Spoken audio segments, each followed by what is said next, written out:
The 2016 Nobel Prize for Physics is being announced today, and among this year's contenders is a team that detected gravitational waves coming from black holes.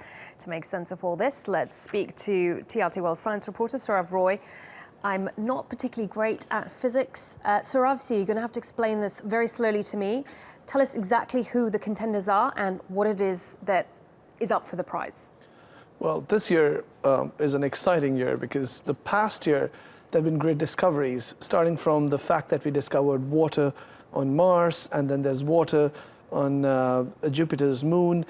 We also discovered gravitational waves. Now, that is probably the discovery of the century.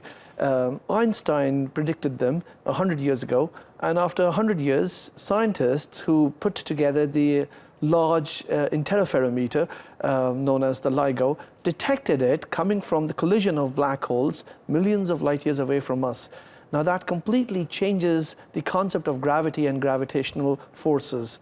For about 200 years, we believed that there is a force called gravity, which Newton had predicted or had proposed. But Einstein always said there is nothing called as gravity. It's rather gravitational waves and their interaction with heavenly bodies. And now we've detected those waves. So that is a huge contender for this year's Nobel Prize for Physics. Besides that, we've also got a team of scientists who've worked on the properties of solids and how do solids interact. We see that the world is made of different kinds of solids. There's wood, there's plastic, there's even glass. But each one of them reacts differently to each other. So while I might be able to punch into a dough, but I'll not be able to punch into a wooden shelf or into a glass shelf. Why do different solids react differently? We had not known about it, but scientists have now discovered as the properties of the interactions of different solids. That is another big contender as well. Very interesting, Sourav. So we're expecting the announcement in the next hour or so, I believe. Yes, yes. Brilliant. Sourav Roy, TRT World science reporter there.